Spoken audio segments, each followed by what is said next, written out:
Mansuur Ibnul Ammaar akkana jedha. Gwaaddanyaa kiyya tokkotu ture kan haraama keessatti kufee kan achi ka'ee toobate. Yeroo tokko ni dhukkubsate. Anillee isa gaafachuu gara mana isaa deeme. Mana isaa gaafa dhaqu mana itti dha'e balbala. Waggaa balbala intalli isaa na jalaa bantu abbaa kee barbaadeeti jedheen. Ayyama gaafatte na jalaa bante.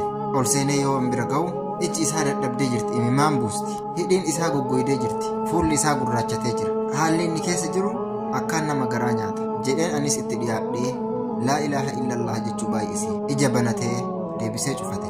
Ammallee yeroo lammataatiif ija isaa akka inni banatutti laa ilaaha illallah jechuu baay'isi jedheen. Ammas dadhabee ija banatee cufate. Sadaffaaf ammallee itti deebi'ee laa ilaaha illallah jechuu baay'isi yaa hiriyaa kiyya jedheen. Yeroo sadaffaatiif akkana naan jedhe. Jechi ati laa ilaaha illallah jettu kun anaaf girdoo qaba, natti cufamee jira jedheen. Laa hawla walaa quwwata illaa billaahil aliyyul aziim jedheen. Ammas maaliif jennaan naaf hime waan yeroo duniyaa kanarra jiru. Anis ni jedheen salaanni kee hoo meeti, ibaadaan kee meeti, hajjuun kee meeti, wanni ati duniyaa kanarratti rabbiif hojjetaa turte sun hoo eessa dhaqe meeti jedhee gaafate. Mansuur ni jedha gaabbii akkaan keessa galeetiniin. Ani salaanni ani salaate rabbiif soomuu jettanii isin na laaltan khayriin an duniyaa irratti dalage sun guutuun isaa rabbiif hin turre jedhee dubbate. Laa hawla walaa quwwata illaa billaahil aliyyil aziim ni jedhe. Ammas ani halkan guyyaa khayrii gaarii dalagaa oolus halkan yeroo gara mana kiyyaa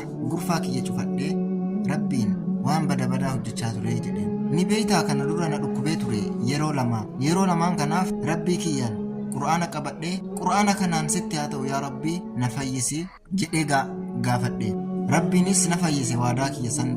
Ani immoo gaafa fayyetti ni cabse. Yaa rabbii kiyyaa gaafan fayye an nama sitti amane ta'a jedhee rabbiif nama dhaabatu ta'ee waadaa seene rabbiif. Waadaa san ni cabse gizee awwalaatiif. Yeroo itti aanuufis ni dhukkubsate. Ammas qur'aana rabbii qabatee yaa rabbii na fayyisi jedhee rabbiin kadhate. Yoo ati na fayyiste sifan dhaabbadha jedhu. Subhaanallah. Qur'aana rabbii kana qara'ee rabbiin kadhate. Rabbiinis yeroo lammataafis ni fayyise. Yeroo sadaffaatis ammas ammaa kana ni dhukkubsate. Kan amma du'aa jiru kana qur'aana ifuudhee ilaale ijaan. Qur'aanni ijaan itti mul'atu dide. Harfi qur'aana arguu dadhabe. Laala qur'aanni homaa itti mul'atu dide. Laa hawla walaa quwwata illaa billah hin jedha Mansuur. Yeroo an itti deebi'ee argu isaa du'ee argee laa hawla walaa quwwata illaa billah. Kan hunda jabaanne kunoo rabbiin kenna nuufis ni araarama, gara isaatis haa deebinu. Yoo du'an booda gama isaa deebi'uun hin jiru. Tawbaan ni cufata.